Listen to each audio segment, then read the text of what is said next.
อ๋อข้าใจหนุ่มเดือดล้วนดังครับอ๋อค่ะอ๋อค่ะรู้ด้วยค่ะ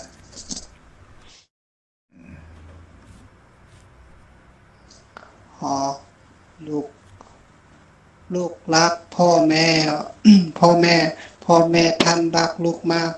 ระวังดูแลลูกทุกวันทุกคืนถ้าลูกรัก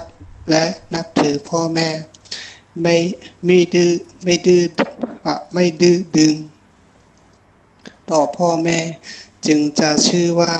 รักและนับถือท่านฉันไม่ดื้อดึงต่อท่านบางทีท่านก็ซื้อเสื้อผ้าหมวกและสิ่งอื่นๆอีกมาฝากฉันยินดีมาก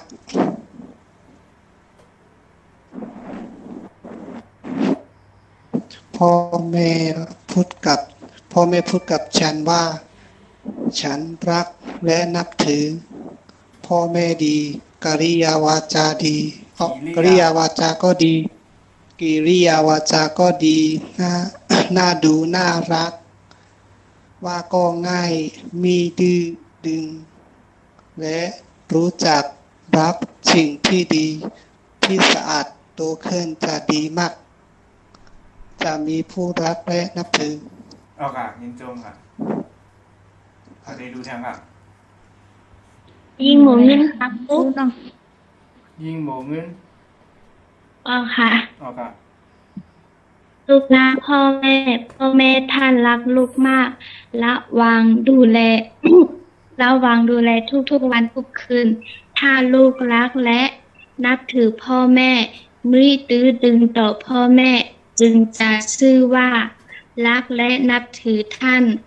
ฉันมิดื้อดึงต่อท่านบางทีท่านก็ซื้อเสื้อผ้าหมวกและสิ่งอื่นๆอีกมาฝากฉันยินดีมากพ่อแม่พูดกับฉันว่าฉันรักและนับถือพ่อแม่ดีกิริยาวาจาก็ดีน่าดูน่ารักว่าก็ง่ายมิดื้อดึงและจักจักใจเขาและรู้จักที่ดีที่สะอาดรักค่ะรักสิ่งที่ดีที่สะอาดดูขึ้นจะดีมากจะมีผู้รักและนับถืออ๋อค่ะยินจงค่ะพูดน้องหอมม่อนคำเป็นดูค่ะนางหอมมอนทั้งค่ะอ๋อค่ะลูกรักพ่อแม่ท่านรักลูกมากและวังดูแลลูกทุกวันทุกคืนถ้าลูกรักและนับถือพ่อแม่ไม่ดื้อดึงต่อพ่อแม่จะชื่อว่ารักและนับถือท่านฉันมิดื้อดึงต่อท่านบางทีท่านก็ซื้อเสื้อผ้าหมวกและสิ่งอื่นๆอีกมาฝากฉันยินดีมากพ่อแม่พูดกับฉันว่าฉันรักและนับถือพ่อแม่ดีกิริยาวาจาก็ดีน่าดูน่ารักว่าก็ง่ายมิดื้อดึงและรู้จักรักสิ่งที่ดีที่สะอาดโตขึ้นจะดีมากจะมีผู้รักและนับถือเอาค่ะยินจงค่ะได้ดูแทงค่ะยิ่งสำคัญค่ะดูค่ะจะพูด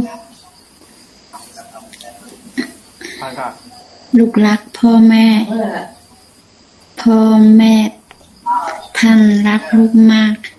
ระวังดูแลลูกทุกวันทุกคืนถ้าลูกรักและนับถือพ่อแม่มีถือต่อพ่อแม่จริงจะชื่อว่ารักและนับถือท่านฉันมีถืออย่างวันนั้นก็สักพูดดื้อดึงต่อท่านบางทีท่าน ท่านก็ซื้อผ้าหมกและสิ่งอื่นๆอีกมาผลักฉันยินดีมากพ่อแม่พูดกับฉันว่าฉันรักและนับถือพ่อแม่ดี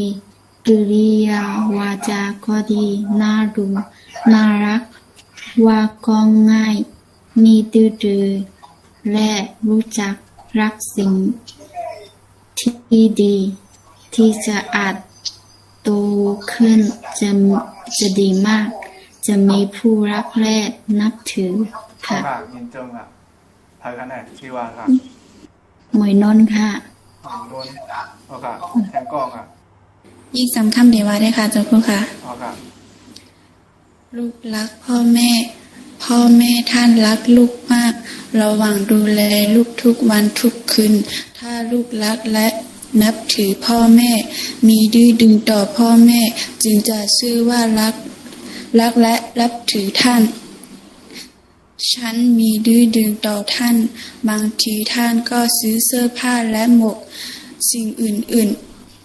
ๆ มาฝากฉันยินดีมาก พ่อแม่พูดกับฉันว่าฉันรักและนับถือพ่อแม่ดี กิริยาวาจา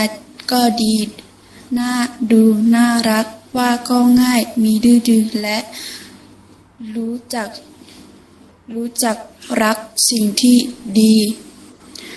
ที่สะอาดโตขึ้นจะดีมากจะมีผู้รักและนับถือค่ะ เอาค่ะยินจงอ่ะแทงกองอ่ะ น้ำแรงค่ะ ยิ่งจำแรง เอาค่ะ ลูกรักพ่อแม่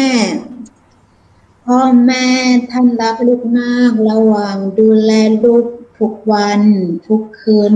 ถ้าลูกรักและนับถือ พ่อแม่มิดื้อดึงต่อพ่อแม่จึงจะชื่อว่ารักและนับถือท่านฉันมิดื้อดึงต่อท่านบางทีท่านก็ซื้อเสื้อผ้าหมวกและสิ่งอื่นๆอีกมาผลักฉันยินดีมาก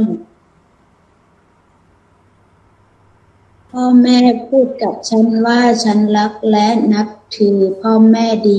กิริยาวาจาก็ดีน่าดูน่ารักว่าก็ง่ายมิดื้อดึงและรู้จักรักสิ่งที่ดีที่สะอาดโตขึ้นจะดีมากสามีผู้รักและนับถือ นับถือ เอาค่ะเอาค่ะยินจงอ่ะพอได้รู้แทงค่ะ ใจสามึงสุขะ ใจจังเอาค่ะ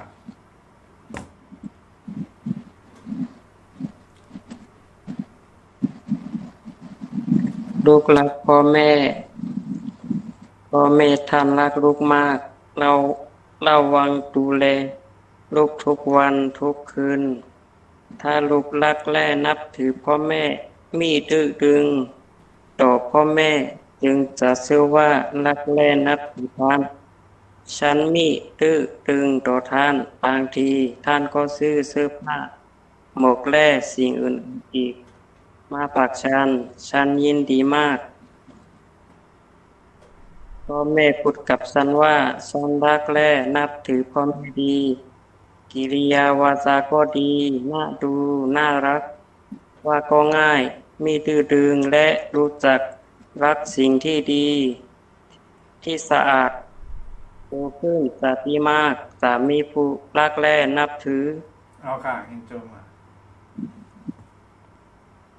แทงกองอ่ะ ไปยิ่งเสียงต่ำเป็นพี่น้องแบบนี้ จากนนท์อาจจะพู เอา ด ค่ะยิ่งเสียงจัง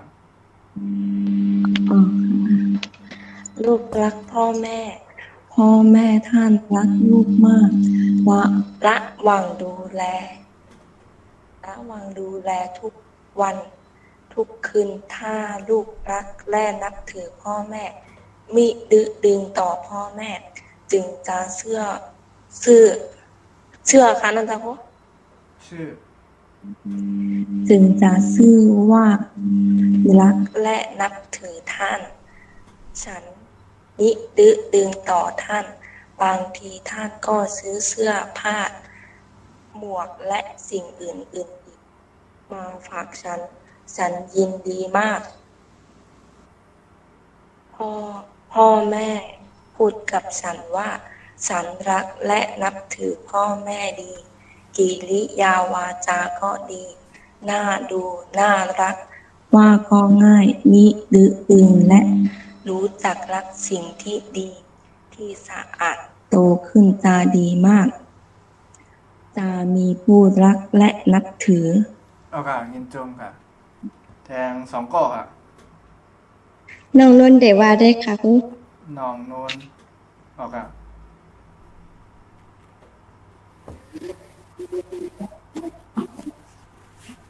ลูกรักพ่อแม่ท่านรักลูกมากระหว่างดูแลลูกทุกวันทุกคืนถ้าลูกรักและนับถือพ่อแม่มิดื้อดึงต่อพ่อแม่จึงจะชื่อว่ารักและนับถือท่านฉันมิดื้อดึงต่อท่านบางทีท่านก็ซื้อเสื้อผ้าหมวกและสิ่งอื่นๆอีกมาฝากฉันยินดีมาก